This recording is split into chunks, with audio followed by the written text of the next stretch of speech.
What's going on, everyone? So today we're going to be doing a little bit different of a style video. We're going to be getting into one of the biggest struggles I've ever encountered in my life, and something that I wish I knew at an even younger age than the age of 24. Surprising, I know, considering the fact that I'm still young, but the younger that you know this, the better off you'll be in the future and the more calm you'll be able to be despite the storms in your life. And I think one of the biggest problems for a lot of young men specifically out there is that when we usually face a big storm in our life, it isn't the storm that is necessarily causing us to be unsteady or anxious or depressed.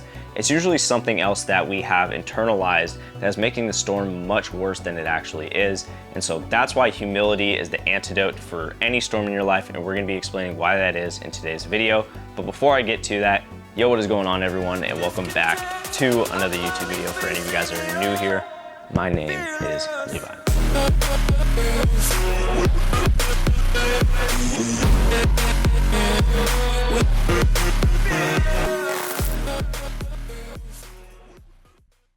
So before I get into why humility will make your life just so much more peaceful, I mean, like, life is chaotic as it is, but if you want to be internally peaceful despite what's going on around you, trust me, these things I'm gonna tell you are going to help without a doubt. But for you guys to get exactly what I'm saying, I have to give you guys some background context in my own life to show the importance of it.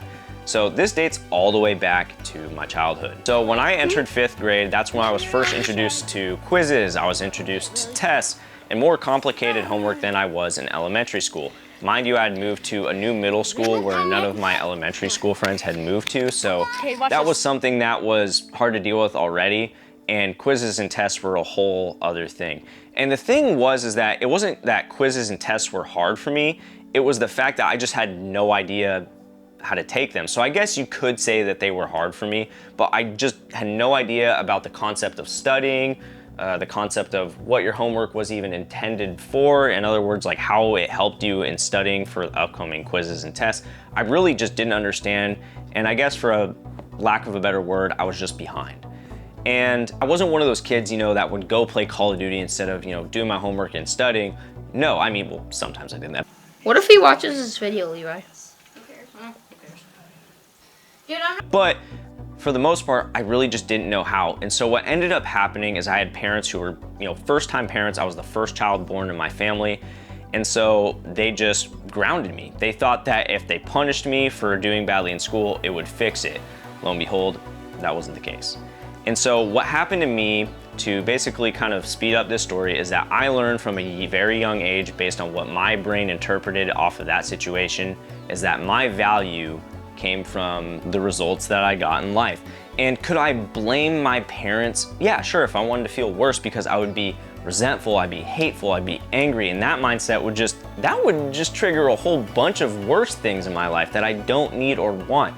And the reality here is that my parents were being parents for the first time ever in their life. And there's no rule book that says, hey, this is how to properly discipline your child if they're not doing good in school, right? So I just don't feel like it's justified to blame them, because that also, who's to say in another universe that I, would have interpreted the information differently in my brain, right? Like, I just wasn't conscientious enough to interpret it any differently. But back to the story. So having learned that at a young age didn't actually really affect me throughout middle school and high school much, because I'd gone through puberty shortly after that whole experience and learning that. So I was taller than everyone, really boosted my confidence, started dating some chicks pretty early on, got better at school, was pretty good at sports. And so I had a lot of things that I was able to basically barricade myself. In other words, I had a bunch of results that kept me feeling safe and kept me feeling confident.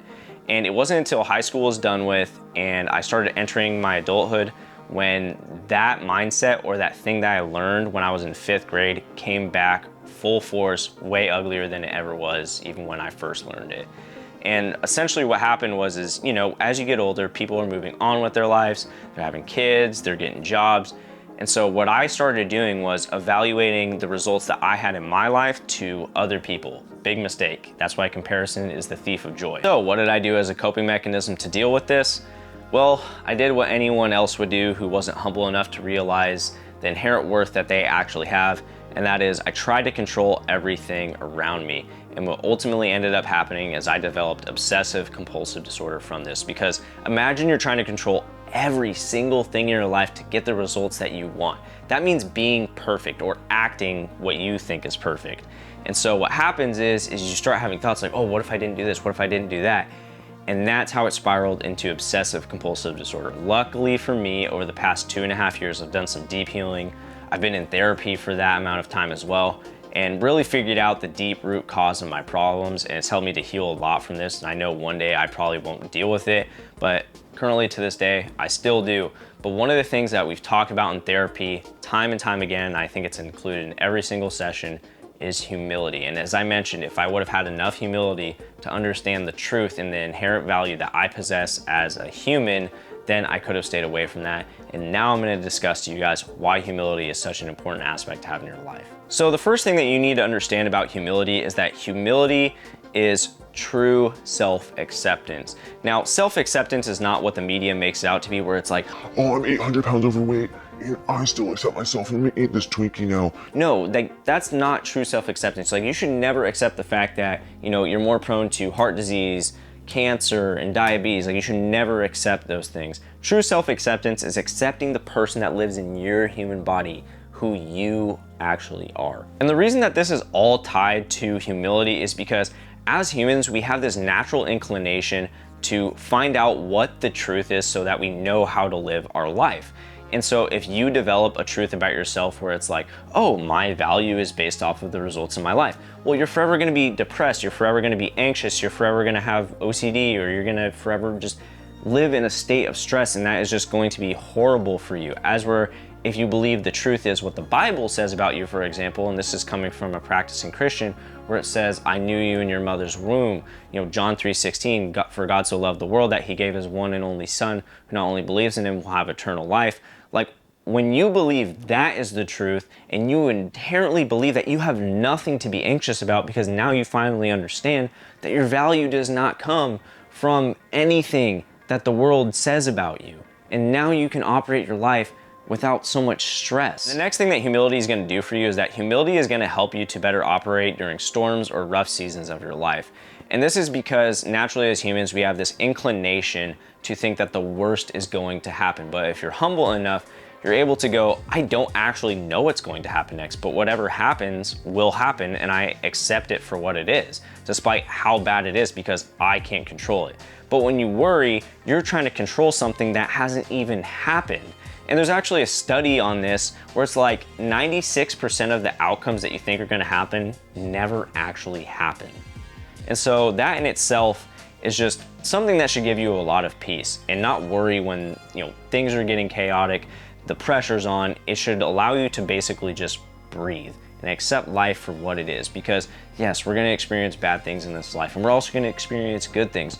But there's no reason to worry about something that hasn't even happened yet, especially during a hard season in your life. Now, the last thing that I'm going to say about humility is that humility tames the ego. Now, I didn't know to say tames the flesh or tames the ego, because as a Christian, I still don't know yet if the ego and the flesh are the same thing, if the flesh, the ego, vice versa.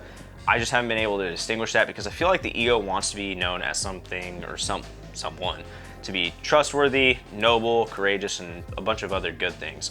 So I haven't really been able to decipher that yet, but for the sake of time and for the sake of this video, we're just gonna say that humility helps to tame the ego. And humility tames the ego because of an example that I have. So let's just say that you're a multimillionaire, and it's because you run a very successful business, right? But let's just say that that business goes under and you have to go work at Dollar General because that's the only available job. And this kind of reminds me of the movie, I think it's like Dick and Jane, where it's Jim Carrey and he was working for Globodyne, and then it goes under, and then he has to go pick up another job, but he's telling his wife like he will only accept a vice president role because that's what he was at his job. And the same thing is kind of seen here, where if you're a multimillionaire and you don't go take this Dollar General job, it means that your ego is too attached to the thing that you had. In other words, like, you identified with that job, and you identified with that superiority you had. And you are neither that superiority nor that job. And so depending on how humble you are, depends on how hard your ego will get hit. So if you're super attached to that job, you feel like it gives you meaning, you feel like it's defines you, so to speak, then your ego is gonna take a huge hit. As where if you look at it like I'm not my job, that was a position that I had, that was the money I was making, and I'm still me at the end of the day, kind of back to the first thing we talked about with who you are, then it won't be affected. And that's a good thing, because if your ego is like out of hand, it will destroy you. It will do anything in its power to maintain that position if it's held way too attached to that thing, and that'll cause you a lot of anxiety and depression. To wrap all this up and to drive this point home, what I'm really trying to get at here is that humility is confidence, and through being confident you can be calm during the storm. And there's this image that I've seen before, I think on like Instagram, TikTok, wherever, and it's this photo of this guy yelling, and then there's a photo of this guy just looking at him not yelling at all. And it says like the difference between confidence and arrogance. I can't remember exactly what it's eliciting, but that is true. Like, the person who doesn't feel like they have to defend themselves or argue their point is the person that's really confident here, right? And the same thing goes for like if there's a storm in your life, it's crazy and you're like, oh, I have to do all this stuff. Like, no, you don't. Because if you believe that everything's gonna turn out fine, you won't freak out. And that's what real confidence is. And that's why humility is such a huge proponent to confidence. And I want everyone that's watching this video to be confident, but first you must understand humility, because without humility, there's no way you can be confident.